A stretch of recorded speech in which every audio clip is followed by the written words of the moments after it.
আসসালামু আলাইকুম। আপডেট বাংলা সংবাদে আপনাকে স্বাগতম। শুরুতেই জানিয়ে দেব সংবাদ শিরোনাম। তারেক রহমানের স্বাক্ষরিত বড় পদ্মায় প্রদর্শন করলেন ছাত্রদলের নেতা তারেক। জামাত সম্পর্কে হেফাজতের আমির বক্তব্য নিয়ে যা বলেন মামুনুল হক। পিআর পদ্ধতিতে মানুষের প্রতিনিধিত্ব নির্বাচনের ক্ষমতা খর্ব হবে বললেন মির্জা ফখরুল। সর্বশেষ জানিয়ে দেব জামায়াতের যে দুই নেতা স্বাক্ষর করবেন জুলাই সনদে। শুনছিলেন সংবাদ শিরোনাম, এবার বিস্তারিত।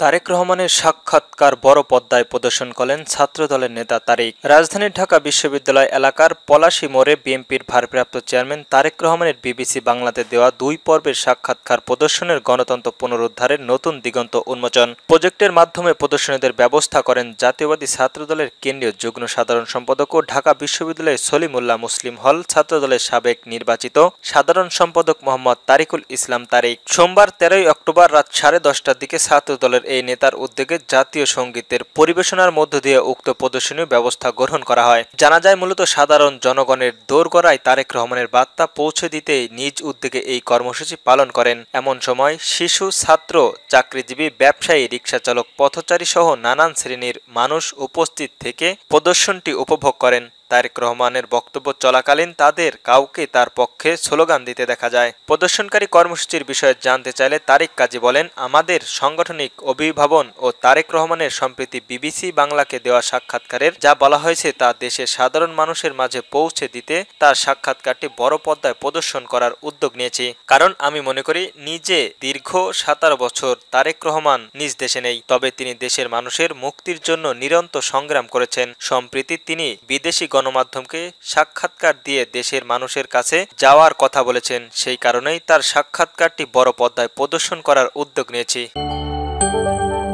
জামাত সম্পর্কে হেফাজত আমিরের বক্তব্য নিয়ে যা বললেন মামুনুল হক। বাংলাদেশ জামায়াতের ইসলামী সম্পর্কে হেফাজতের আমির বক্তব্য তার ব্যক্তিগত, এর দায় হেফাজত ইসলাম নেবে না বলে মন্তব্য করেছেন হেফাজত ইসলামের যুগ্ম মহাসচিব মাওলানা মামুনুল হক। সোমবার 13 অক্টোবর ঢাকা রিপোর্টার্স ইউনিটের এক সংবাদ সম্মেলনে সাংবাদিকদের এক প্রশ্নের জবাবে তিনি এমন মন্তব্য করেন।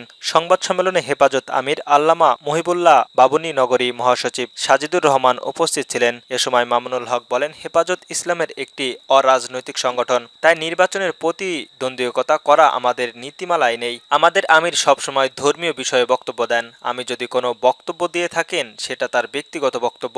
সংগঠন কোনো সিদ্ধান্ত নিলে সেটি সাংগঠনিকভাবে জানানো হবে। তিনি বলেন, আমাদের সংগঠনের কোনো নেতাকর্মী যদি ব্যক্তিগতভাবে কোনো রাজনৈতিক কার্যক্রমের সঙ্গে জড়িত হয় তার ব্যক্তিগত স্বাধীনতা।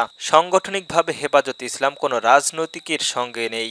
সংবাদ সম্মেলনে মহাসচিব সাইদুর রহমান বলেন, শিক্ষা প্রতিষ্ঠানে নাচ গানের শিক্ষক নিয়োগ দেওয়া হয়েছে সরকার। আমাদের সুফি জনতা শিক্ষা প্রতিষ্ঠানের গান বাজনা চায় না, তারা একটি ইসলামিক আদর্শ রাষ্ট্র চায়। অভিভাবকরা তাদের ছেলেমেয়েদের গান বাজনা শেখাতে স্কুলে পাঠায় না।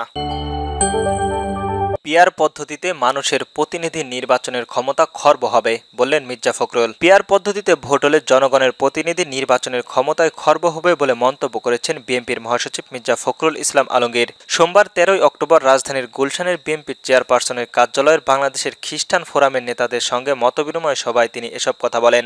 মির্জা ফখরুল বলেন, হঠাৎ পিআর পদ্ধতির দাবি সামনে এনে আন্দোলন করার বিষয়টি যারা দ্রুত নির্বাচন চায় তাদের কাছে পরিষ্কার নয়। বিষয়টি আগামী সংসদের উপর ছেড়ে দিতে হবে, যেখানে সিদ্ধান্ত হবে পরবর্তী নির্বাচন কোন পদ্ধতিতে হবে। এখন পিআর দিলে জনগণ বুঝবেই না এটা আসলে কি। তিনি জানান, সংসদের উচ্চকক্ষে সব সম্প্রদায়ের প্রতিনিধিত্ব রাখতে চাই। 4 কোটি বেকারের সংকট সংবিধানের সবচেয়ে গুরুত্বপূর্ণ দিয়েছে বিএনপি।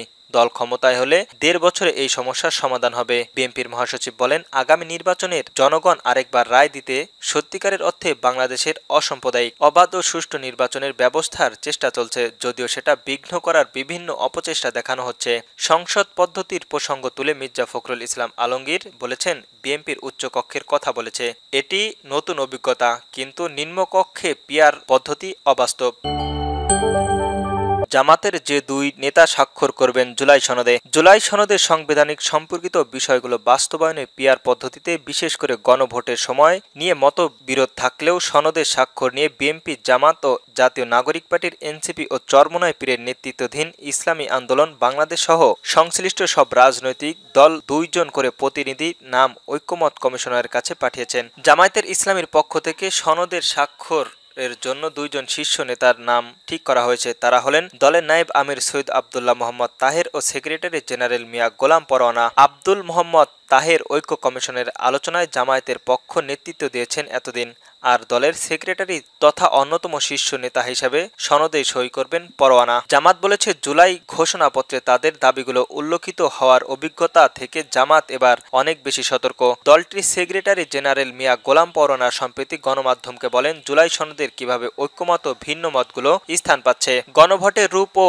সময় কিভাবে নির্ধারিত হচ্ছে, এসব বিষয়ে জানার পরই তারা চূড়ান্ত সিদ্ধান্ত নেবে। জামায়াত সংসদের উভয়ের কক্ষে সংখ্যানুপাতিক পদ্ধতি অন্তর্ভুক্তির দাবি জানিয়েছে। এ বিষয়ে তারা সনদ কিভাবে প্রতিফলিত ঘটেছে তা দেখতে চায়। শীঘ্রই দলের শীর্ষ নেতারা জাতীয় ঐকমত্য কমিশনের সভাপতিত্ব ও প্রধান উপদেষ্টার অধ্যাপক ডাক্তার মোহাম্মদ ইউনূসের সঙ্গে সাক্ষাৎ করতে পারবেন।